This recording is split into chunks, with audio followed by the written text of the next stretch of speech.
राम राम मंडळी, आत्मा मालिक रामकृष्ण हरी. ओम गुरुदेव सर्वांना. प्रथमतः पांडुरंग परमात्म्याला वंदन करून अखंड विश्वातील साधू संत व वारकरी संप्रदायाला नतमस्तक होऊन मी सद्गुरू भक्त कांचन स्पर्श परिसाचा या यूट्यूब चॅनलमध्ये आपणा सर्वांचे हार्दिक स्वागत करत आहे. स्पर्श परिसाचा व्हिडिओला लाईक, शेअर, सबस्क्राईब आवर्जून करा, म्हणजे पुढील सर्व अनमोल भाग आपल्या मोबाईलवर येतील. जय हरी. व्हिडिओ पाहाल तर पूर्ण पहा, म्हणजे त्यातील मर्म आपल्या लक्षात येईल. आजच्या 29व्या भागाला प्रारंभ करत आहे. रामकृष्ण हरी. आजचा सुविचार आहे, नात्याचंही एक वय असते. नात्याचंही एक वय असते. काही नाती मरेपर्यंत टिकतात, तर काही नाती स्वार्थी पिपासूही आपल्या जिवंतपणीच मरतात. याचा अर्थ असा आहे की जी खरी नाती आहेत ती अंतापर्यंत जातात, आणि जी स्वार्थी नाती आहेत ती आपल्या जिवंतपणीच आपण मेलेली पाहतो, संपलेली पाहतो. आणि आजचा विषय आहे, रामकृष्ण हरी का म्हणतात. पहा, रामकृष्ण हरी का म्हणतात या मंत्र जपाचा अर्थ आणि महात्म्य. पहा या मंत्र जपाचा अर्थ आणि महात्म्य. जगद्गुरु तुकोबाराय सांगतात, भावे गावे गीत शुद्ध करोनिया चित्त, तुझं व्हावा आहे देव तरी हा सुलभ उपाव. महाराज म्हणतात, भावे गावे गीत, गीत गा, देवाचं नामस्मरण करा, ध्यान करा, पण कसं करा? शुद्ध भावाने करा, चित्त एकाग्र करून करा, तर त्याचा उपयोग आहे. नाहीतर आपण देवाची पूजा करतो आणि लक्ष मात्र दिवसभरांच्या कामाकडे असते. असे जर झाले तर देव भेटेल का हो आपल्याला? कधीच नाही. म्हणून ज्या भक्ताला देव पाहिजे असेल त्यानं शुद्ध अंतकरणानं भगवन नाम घ्यावे, शुद्ध भावाने भगवंताचे गीत गावे. देव पाहिजे ना, मग नाम मात्र सतत घ्यावे लागेल बरं. भक्तजन हो, तुका म्हणे वाणी प्रेम अमृताची खाणी, तुका म्हणे वाणी प्रेम अमृताची खाणी.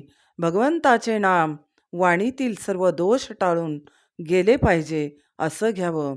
दोषविरहित भगवंत नाम जपाने प्रसन्न होतात, आणि प्रसन्न मनाने भगवंताला आळवले पाहिजे. देवाला आवडेल असेच नाम आनंदाने भक्ताने जपले पाहिजे. रामकृष्ण हरी का म्हणतात बरं? माहीत आहे आपल्याला, अर्थ माहीत असेल वारकरी संप्रदायामध्ये, परंतु रामकृष्ण हरी नेमकं का म्हणतात, कशासाठी म्हणतात, आणि काय होते रामकृष्ण हरी म्हटल्यानंतर, हे आपण आज पाहणार आहोत. पहा मंडळींनो, आपलं भारतीय कुटुंब, महाराष्ट्रीय कुटुंब असं आहे की आपल्या घरात वारकरी आहेत. होय होय वारकरी, पाहे पाहे रे पंढरी. आणि प्रत्येकाच्या मुखामध्ये रामकृष्ण हरी नामाचा जप असतो. हा नित्य जप असतो, परंतु याचा अर्थ बऱ्याचदा आपल्याला माहीत नसतो. रमते सर्वभूतेषु स्थावरेषु चरेषुच अंतरात्मस्वरूपेन यच्च रामेति कथ्यते. याचा अर्थ असा आहे, जो अंतरात्म्याच्या रूपामध्ये सर्व प्राणी मात्रात रममान आहे त्या शक्तीस राम असे म्हणतात. हरे राम हरे कृष्ण. हा नामजप म्हणजे आध्यात्मिक उन्नतीचे गमक आहे बरं. हा मंत्रजप म्हणजे वारकरी संप्रदायाची देवाकडे जाण्याची जणू काही गुरुकिल्लीच आहे. मैलोन मैल पायी चालत जातात वारकरी पांडुरंगासाठी. पांडुरंगाच्या ओढीने सर्व ताप हरण्याची क्षमता या 3 अक्षरात आहे. यावर वारकरी बांधवांची निस्सीम श्रद्धा आहे. त्यामुळे वारकरी पंढरीची पायीवारी करताना अखंड या मंत्राचा जप करत असतात. राम कृष्ण हरी, जय जय राम कृष्ण हरी, राम कृष्ण हरी. मग आता रामकृष्ण हरी याचा मूळ अर्थ काय आहे पहा. कृष्ण आणि हरी आणि राम काय अर्थ आहे? हे दोनही, कृष्ण आणि हरी, ही दोन्ही भगवान कृष्णाचीच नावे आहेत. हरी हे विष्णूचे नाव आहे. हे ग्राह्य धरले तर मग राम आणि कृष्ण हे दोन्ही विष्णू भगवंताचे अवतार झाले. म्हणजे थोडक्यात शब्द 3 झाले असले तरी नाव एकच झाले. मग या 3 अक्षरांना एकत्र गुंफण्याचा अर्थ हाच की राम म्हणजे सर्व सजीवांमध्ये असणारी चेतना आणि कृष्ण म्हणजे आकर्षण शक्ती आणि हरी म्हणजे पीडा हरणारा, हरण करणारा. याचाच अर्थ असा आहे की सर्व जीवांच्या पीडांना आकर्षून त्यांचे हरण करणाऱ्या परमात्म्याचा जय जयकार, म्हणजेच राम कृष्ण हरी, जय जय राम कृष्ण हरी. राम कृष्ण हरी हा मंत्र चिन्मय तेजाची ज्योत आहे. ती अंधाराला पळवून लावते, म्हणजेच साधन रूप होते आणि तमोनाश झाला म्हणजे कृष्ण कृष्ण हरी बाजूला गेल्यावर उरते, ती फक्त राम रूपाने उरते. म्हणजेच रामकृष्ण हरी या मंत्र जपाचे साध्य राम म्हणजे प्रकाश, अद्वैत ज्ञान आहे. आपण रामकृष्ण हरी का म्हणतो तर बरे, आपल्याला याचा अर्थ माहिती असायला हवा. हा जप म्हणजे सर्व शक्तिमान अशा भगवान श्रीराम आणि श्रीकृष्ण अवतार मानले गेलेले आहेत. राम नावाचा अर्थ जीवनात खऱ्या अर्थाने आनंद, शांती आणि समृद्धी आणणारे ईश्वरी तत्वज्ञान म्हणजे राम होय. उदाहरणार्थ पहा, कधी कधी आपल्या आयुष्यात मनासारखे घडले नाही किंवा काही नैराश्यजन्य परिस्थिती निर्माण झाली तर आपण सहजच बोलतो की बाबा, जीवनात काही राम राहिला नाही. बरं, राम राहिला नाही म्हणजे काय राहिलं नाही? सुख, शांती, समाधान राहिले नाही. म्हणून भक्तजन हो, आपल्या जीवनात राम राहणे, राम म्हणणे, राम जप करणे किती आवश्यक आहे हे लक्षात घ्या. तर कृष्ण भगवान, कृष्ण म्हणजे काय? कृष्ण भगवान म्हणजे हिंदू धर्मातील श्रेष्ठ देव, विष्णूंचा 8वा अवतार मानला गेलेला आहे. कृष्ण म्हणजे संरक्षण, करुणा, माया आणि प्रेममय जीवनाचे प्रतीक असणारा भारतीयांचा लोकप्रिय देव मानलेले आहे. कृष्ण भगवंताचे निवासस्थान द्वारका आणि गुजरात. शस्त्र आहे सुदर्शन, सुदर्शन चक्र. वडील वसुदेव आणि आई देवकी. कृष्ण भगवंताच्या जीवनाचा प्रत्येक पैलू हा कर्तव्याशी जोडलेला आहे. कृष्ण म्हणजे सर्वांना आकर्षित करणारा देव होय. हरिहर, राम आणि कृष्ण भगवान विष्णूंचेच अवतार होते. हरे राम हरे कृष्ण म्हणताना भगवान विष्णूंचीही आठवण भक्ताला राहावी म्हणून हरे म्हणजे भगवान विष्णू होय. या मंत्र जपाचं महत्व, महिमा पहा भक्तजन हो. हरे राम हरे कृष्णा, हरे राम हरे कृष्णा. पहा, हरे राम हरे कृष्णा, राम राम हरे हरे. हा मंत्र जप केल्यामुळे पापांचा सर्वनाश तर होतोच भक्तजन हो, परंतु असे मानले जाते आणि असा शुद्ध भाव आहे आपल्याकडे, हा भक्तांचा स्वानुभव आहे की हरे कृष्ण कृष्ण कृष्ण हरे हरे हा मंत्र जप मनोभावे नित्य केल्यामुळे त्या भक्ताच्या जीवनात मानसिक स्थैर्य, शांती, प्रसन्नता ही निर्माण होऊन चिंता व तणाव कमी होण्यास सुरुवात होते.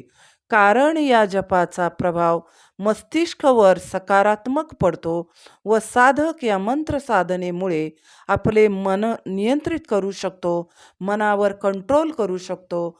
म्हणूनच भक्तजन हो, हरे राम हरे कृष्ण या मंत्राचा जप केल्यामुळे डायरेक्ट प्रभूशी जोडले जाऊन आत्मसुखाची प्राप्ती होते. किती सोपा उपाय आहे बरं.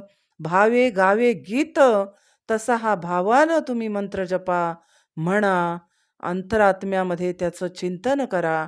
देव नक्कीच भेटणार आणि ते स्वानुभव परंतु येतील.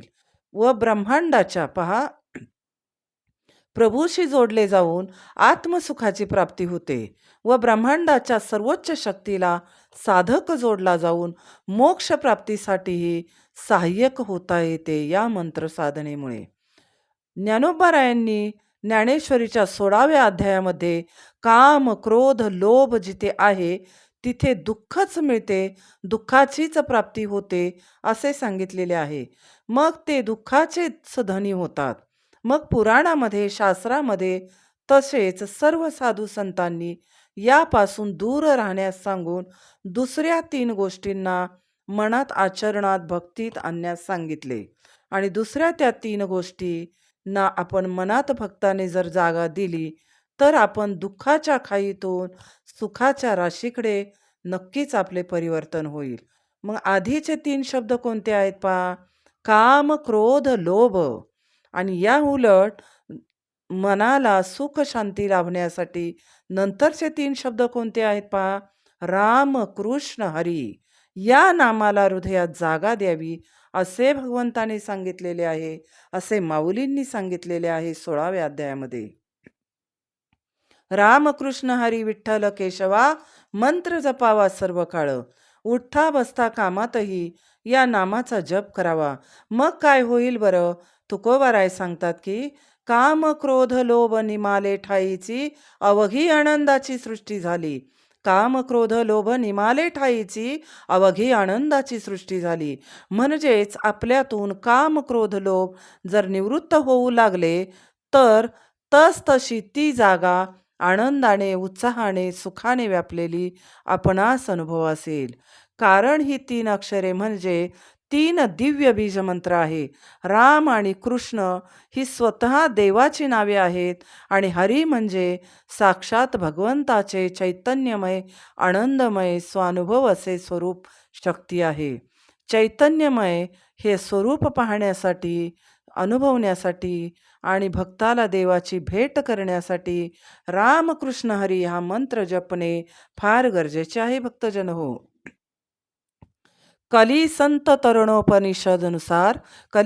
तरुणोपनिषदनुसार द्वापार युगाच्या अंती नारद मुनी ब्रह्मदेवाकडे गेलेले आहेत. पहा, द्वापार युगाच्या अंती नारद मुनी ब्रह्मदेवाकडे गेलेले आहेत आणि विचारले की भगवान मी पृथ्वी लोकात कशा प्रकारे कलीच्या दोषांपासून वाचू शकतो?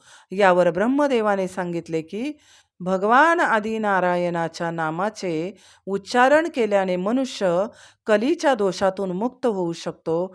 ते नाम म्हणजे हरे राम हरे कृष्णा, हरे राम हरे कृष्णा, हरे राम हरे कृष्णा, हरे राम हरे कृष्णा, राम राम हरे हरे, हरे कृष्ण कृष्ण कृष्ण हरे हरे. हा मंत्र 32 अक्षरांचा महामंत्र आहे. यालाच तारक मंत्रही म्हणतात. हा परब्रह्म स्वरूप मंत्र असल्याने या मंत्राच्या नित्य जपाने मनुष्य संसार सागर पार करू शकतो. अर्थातच भक्तजन हो, रमते सर्वभूतेषु स्थावरेषु चरेषु च अंतरात्मस्वरूपेन यच्च रामेति कथ्यते. अर्थात सर्व प्राणी मात्रात जी शक्ती अंतरात्मरूपी विराजमान आहे ते रामनाम आणि सर्वांना आकर्षून घेणारी दैवी शक्ती म्हणजे भगवान कृष्ण होय. म्हणूनच हा मंत्र अत्यंत सामर्थ्यशाली असल्यामुळे सर्वांनी रामकृष्ण हरी मंत्राचं जप करणे, चिंतन करणे, मनन करणे किती आवश्यक आहे पहा. भक्तांच्या आधिव्याधींचा नाश करून सर्व पापांचाही नाश होतो बरं, असा या नामाचा महिमा आहे. भारतीय संस्कृती ही अनेक वैशिष्ट्यांनी नटलेली आहे. आपल्याकडे अभिवादन करताना आपण राम राम, रामकृष्ण हरी, हरे कृष्णा, हरी ओम, जय हरी, जय गुरुदेव, ओम गुरुदेव, आत्मा मालिक, नमस्कार, नमस्ते, जय श्रीकृष्णा असे अभिवादन करतो. हेच आपण जे हरिओम किंवा अभिवादन करण्याची जी आपली पद्धत आहे ती अंगीकारली पाहिजे. यातून सुद्धा नाम जप घडला जातो बरं. उदाहरणार्थ पहा, आपल्याला जायचे एका गावाला आणि बसलोय दुसऱ्या गावाच्या एसटीमध्ये. मग आपण इच्छित स्थळी पोहोचू का हो? नाही पोहोचणार. मग आपल्याला जर संत सेवेकडे जायचे, मातापितांच्या सेवेकडे जायचे. त्यानंतर आपल्याला ज्या ईश्वरानं, परमात्म्यानं ही सृष्टी निर्माण केली त्याला भेटायचे. तर आपल्याला काय करावं लागेल? ध्यान, नामस्मरण, गुरुकृपा या मार्गाचा अवलंब करून जावा लागेल. परंतु या जागी जर आपण यज्ञयाग, पूजा-अर्चा हे मार्ग जर अवलंबले तरी आपण जाणार, परंतु यामध्ये सुद्धा शुद्ध भाव असणे गरजेचं आहे. पहा, एकदा एक आजीबाई उन्हाळा लागला आणि वाकळ शिवत होत्या. वाकळ म्हणजे आपल्याकडे गोधडी म्हणतात. आणि गोधडी शिवत असताना आजींची ती सुई हरवली. गोधडी शिवायची सुई हरवली. मग आजीनं काय केलं, गोधडी ठेवून दिली आणि दुसऱ्या दिवशी पाहू म्हणून आजी आपल्या कामाला लागल्या. आणि संध्याकाळची वेळ झाली आणि गावामध्ये होता सप्ताह चालू. मग आजी 4 चौघींबरोबर त्या सप्त्यामध्ये कीर्तन ऐकायला निघाल्या बरं. आणि जाताना आजींना रस्त्यात लाईटीचे खांब दिसले. तर पहिलाच खांब दिसताच आजी त्या पटापट त्या खांबाकडे गेल्या आणि त्या खांबाखाली आजी हरवलेली सुई शोधू लागल्या. त्या खांबाखाली उजेड पाहिला आणि त्या खांबाच्या उजेडामध्ये आजी काय करू लागल्या? सुई शोधू लागल्या. मग आता विचार करा बरं, हे दृश्य पाहून बाकीच्या 4 चौघींना मात्र हसू आवरेना आजीच्या या वागण्यावर. मग आजीची सुई हरवली कुठे? घरामध्ये. मग आजीनं ती सुई कुठे शोधायची? घराजवळच्या लाईटच्या खांबाखाली शोधायची? का जिथे हरवली तिथे शोधायची? का सप्त्याला जाताना लाईट दिसली मग त्या खांबाखाली शोधायची? विचार करा. तसंच आपलेही झाले. मन शुद्ध करून, एकाग्र करून, ध्यान, चिंतन, मनन करून, नामस्मरण करायचे सोडून अनेकदा विविध प्रकारचे बळी देतो. लक्षात घ्या, असे बळी देणं चुकीचे आहे. जर एखाद वेळी ज्या प्राण्याचा आपण बळी देतोय, त्याच्याऐवजी त्या प्राण्यामध्ये जर आत्मशक्ती आणि वाचाशक्ती निर्माण झाली आणि त्याच्यामध्ये जर शारीरिक बळ आलं आणि त्यानं उठून आपलाच बळी त्या ठिकाणी दिला, तर आपल्या मनाला काय होईल? किती यातना होतील शरीराला, मनाला? हे विचार करा. म्हणून असे बळी देऊन कोणताही देव कोणालाही भेटत नाही आणि भेटणार नाही. उलट पापाचे धनी आपण होणार, हे लक्षात घ्या. म्हणून मन शुद्ध करून, एकाग्र करून आपण योग, याग, पूजा, अर्चा आणि विविध प्रकारचे यज्ञ असं करून अंधश्रद्धेच्या आहारी जाऊन वेळ पैसा वाया घालवतो व हाती मात्र काहीच येत नाही. म्हणून जर साधकाने नाम सुरू केले तर मग मात्र गुरूंनी दिलेल्या नामजपाने परमेश्वर भक्ती फळाला येते आणि परमेश्वराची प्राप्ती झाल्याशिवाय राहत नाही. हा स्वानुभव घेऊन पहा. एकदा काय झाले, आपल्याला अनेकदा असं वाटतं की कदाचित कोणाला असे वाटत असेल की महत्प्रयासाने म्हणजे अति कष्टाने जर एखादी गोष्ट प्राप्त होत नाही, तर मग छोट्याशा कष्टाने, कमी कष्टाने ती गोष्ट कशी काय प्राप्त होईल बरे? आणि आपल्याला तप करून देव भेटणार, पण आपण तेवढे तप करायला आपण शुद्धीवर आहोत का? आपल्यामध्ये तेवढी एकाग्रता आहे का? पूर्वी 12-12 वर्ष तपश्चर्या केल्या, त्यानंतर देव भेटले. आपण 12 मिनिट तरी मांडी घालून एकाग्र चित्ताने देवाला आळवतोय का? हे आधी पाहायला पाहिजे. आणि म्हणूनच अंतःकरणपूर्वक जर नामस्मरण केले तर काय होईल आणि नाही केले तर काय होईल, याचा एक आपण छोटासा दृष्टांत पाहणार आहोत. एकदा एका गृहस्थाच्या तळघरात बळद होतं. बळद होतं, गडद अंधार होता त्यात. तो बाहेर घालवावा म्हणून त्याने टिकाव, खोरे कुदळींनी सारे बळद खणून काढले, पण अंधार काही निघेना. आणि मग त्याने अनेक ब्राह्मण जपाला बोलवले. त्या ठिकाणी दानधर्म केला. अनेक पात्र उठवली म्हणजे अनेक लोकांना, गावकऱ्यांना, ब्राह्मणांना दानधर्म करून जेवण दिले, प्रसाद दिला. तरी सुद्धा त्या बळदामधला अंधार जाईना. मग त्या गृहस्थाला आता काय करावे बरे? एवढा खर्च करून पण झालं नाही आपलं काम, मग काय करावं? म्हणून तो विचारत होता. आणि तेवढ्यात त्या रस्त्यावरून जाताना त्याला एक गृहस्थ दिसला. त्याने त्या गृहस्थाला विचारले, "काही एखादा उपाय आहे का बरं, की त्या बळदामधील अंधार निघून जाईल?" त्यावर तो अंधार घालवण्यासाठी सोपा उपाय म्हणून त्या गृहस्थाने लगेच सांगितले, "एक माचीस आणा, एक छोटा दिवा आणा रॉकेल टाकून त्यात. मी लगेच अंधार घालवतो." तो मनुष्य म्हणाला, "ओ, किती कष्ट केले मी, परंतु अंधार काय जाईना आणि तुम्ही यानं कसं घालवणार?" आणि मग गृहस्थाकडे त्या वस्तू दिल्यावर गृहस्थाने दिवा ज्योत पेटवली, त्या बळदामध्ये ठेवली आणि काय आश्चर्य, सर्व अंधार नाहीसा झाला. त्या मनुष्याला वाटले, गृहस्थाला वाटले, की "अरे बापरे! नुसता दिवा लावण्यानं आपल्या या ठिकाणचा बळदामधला अंधार निघून या ठिकाणी उजेड आला आणि आपण मात्र हे काय करत असतो?" तसेच परमात्म प्राप्तीचा यज्ञ यागादी कष्टमय साधनांचा कार्यकारण भाव बाजूला ठेवून आपण सरळ नाम आणि ध्यानाने जर चाललो तर आपल्याला ईश्वर भेटल्याशिवाय राहणार नाही. भावे गावे गीत, म्हणजेच तुम्ही शुद्ध भावानं परमेश्वराचं नाम घ्या, परमेश्वर भेटणार. आजचा सारांश आहे भक्तजनो, हरीच्या नामामुळे भक्ताच्या जीवनाचा उद्धार होतो. जीवनात प्रारब्धवशेत जरी दुःख संकटे आली तरी हरिनामामुळे ती सहन करण्याची सहनशीलता वाढून संकटांना तोंड देण्याचे सामर्थ्य येते आणि ईश्वर प्राप्तीकडे आपण चालतच राहतो. म्हणूनच ईश्वर प्राप्तीसाठी हरिनामाचे अमृत नित्य धारण करा. जय हरी. कृष्णं वंदे जगद्गुरु. कृष्णं वंदे जगद्गुरु. भक्तजन हो, पुढील सर्व धार्मिक भाग पाहण्यासाठी प्रत्येकाने स्पर्श परिसातील व्हिडिओला लाईक, शेअर, सबस्क्राईब करून या महायज्ञाचे एक भाग व्हावे हीच इच्छा.